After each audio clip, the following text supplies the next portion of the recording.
કામિની નામ છે મારું. આખા ગામની ખબર હોય છે મને, અને મારા નાક નીચે શું ચાલી રહ્યું છે એ ખબર નહીં પડે મને. શેઠાણી, મને માફ કરી દો શેઠાણી. માતાજીની તબિયત બહુ જ ખરાબ થઈ રહી હતી અને એ વારંવાર નાના શેઠનું નામ લઈ રહ્યા હતા. બસ એટલા માટે જ મેં મારા માતાજી છે ને, જો એ મરી પણ જાત તો તારે શું? તારી હિંમત કઈ રીતે થઈ મારા આદેશની વિરુદ્ધ જવાની? માફ કરજો શેઠાણી, પણ જો રુદ્રજીને અહીંયા બોલાવી લેવાથી માતાજીની તબિયતમાં સુધારો આવી જાય તો એમાં ખોટું શું છે શેઠાણી?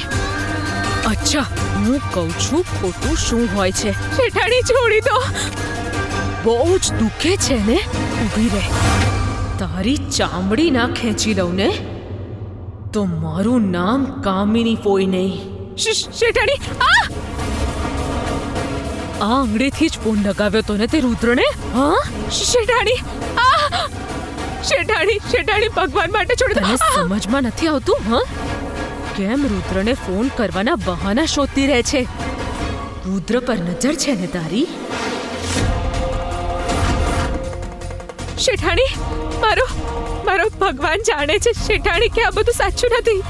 તમે મને ખોટી સમજી રહ્યા છો શેઠાણી. હું તને ખોટી નથી સમજી રહી. બહુ સારી રીતે જાણું છું કે તારા નિર્દોષ ચહેરા પાછળ કેટલું છળકપટ છુપાયેલું છે.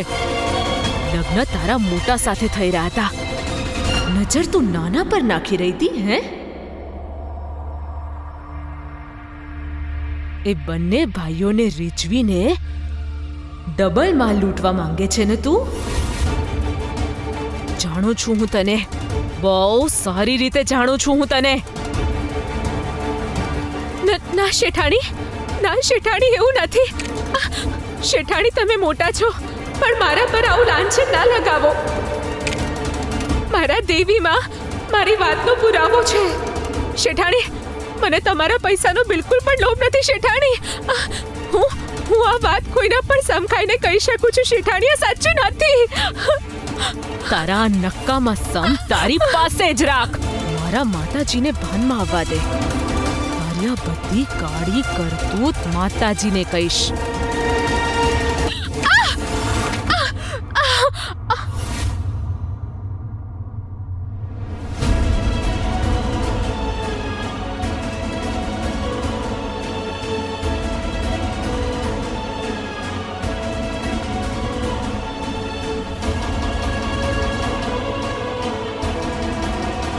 લગ્ન તારા મોટા સાથે થઈ રહ્યા હતા, નજર તું નાના પર નાખી રહી હતી. હા, એ બંને ભાઈઓને રીઝવીને ડબલમાં લૂંટવા માંગે છે ને તું? માતાજી, મને ગેરસમજ થઈ ગઈ હતી કે મારા લગ્ન રુદ્રજી સાથે થવાના છે, પણ જેવી મને ખબર પડી કે મારા લગ્ન વિરેન્દ્રજી સાથે થવાના છે, મેં તો દેવી માં સામે જઈને તપ પણ કર્યું હતું. એ પછી મેં નાના શેઠને હંમેશા માટે મારા મન મગજમાંથી હટાવી દીધા હતા. અને આજ સુધી જો મેં કોઈને મારા પતિના રૂપમાં જોયા છે તો એ વિરેન્દ્રજી છે. વિરેન્દ્રજી,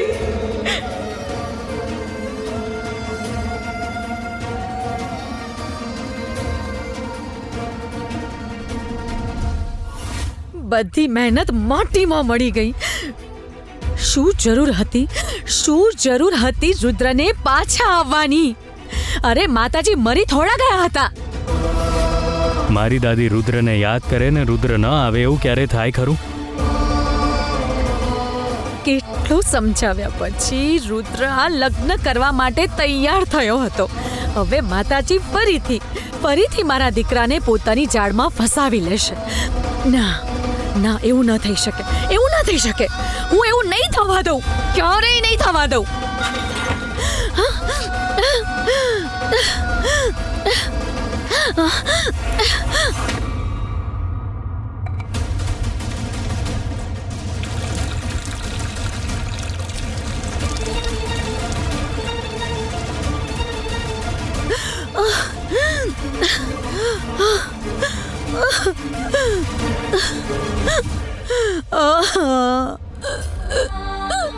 માતાજી મારા દીકરાની જિંદગી બરબાદ કરી નાખશે.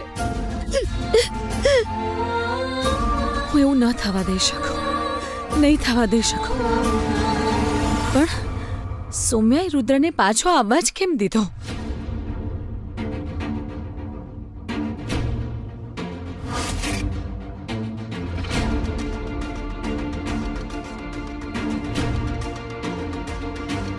સૌમ્યા, મેં તને કીધું હતું ને કે જ્યાં સુધી લગ્ન ન થઈ જાય ત્યાં સુધી રુદ્રને પાછો આવવા ન દેતી.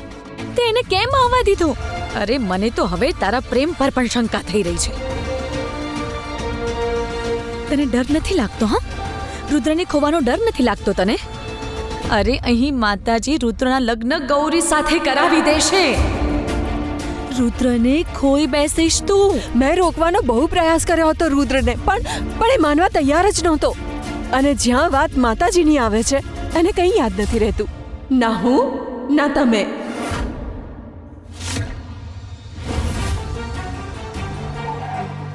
વોટ? કેવી રીતે? દાદી ઠીક તો છે ને? ઠીક છે, હું હવેલી પર આવી રહ્યો છું. રુદ્ર આ શું કરી રહ્યો છે? આપણે પાછા હવેલી કેમ જઈ રહ્યા છે? રુદ્ર, જો આપણે પરણ્યા વિના હવેલીએ ગયા તો માતાજી આપણને ક્યારેય એક નહીં થવા દે. રુદ્ર, મારી વાત સૌમ્યા, સાંભળ. મારા માટે દાદીના જીવથી વધારે કંઈ જ નથી. આટલી મોટી ભૂલ કરીને આપણે એમને સ્ટ્રેસ આપ્યો છે, પણ હવે નહીં. સૌમ્યા, જો આપણો પ્રેમ સાચો હોય ને તો નસીબથી પણ આપણે બંને જોડાયેલા જ છીએ. આપણને બંનેને કોઈ અલગ નહીં કરી શકે. રુદ્ર, એક કામ કરીએ, આપણે બહાર જઈને મંદિરમાં લગ્ન કરી લઈએ. What? પછી તું જતો રહેજે પ્લીઝ. રુદ્ર, જો તારા લગ્ન ગૌરી સાથે થઈ ગયા તો હું જીવતે જીવત મરી પાગલ જઈશ. ના બન સૌમ્યા. એકવાર બધું ઠીક થઈ જશે ને પછી લગ્ન વિશે વિચારીશું.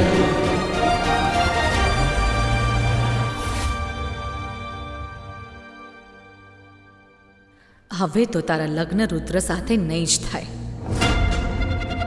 માતાજી એડી ચોટીનું જોર લગાવી દેશે, રુદ્રના લગ્ન કરાવી દેશે પેલી ગૌરી સાથે. મારો ડર સાચો પડવા જઈ રહ્યો છે સૌમ્યા. હવે રુદ્ર અને ગૌરીના લગ્નને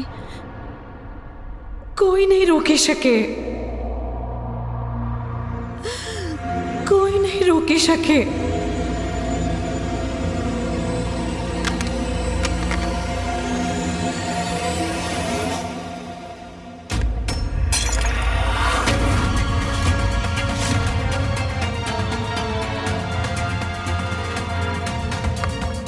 દાદી, આ મારી ચિંતા કરવાનો ઢોંગ કેમ કરે છે રુદ્ર?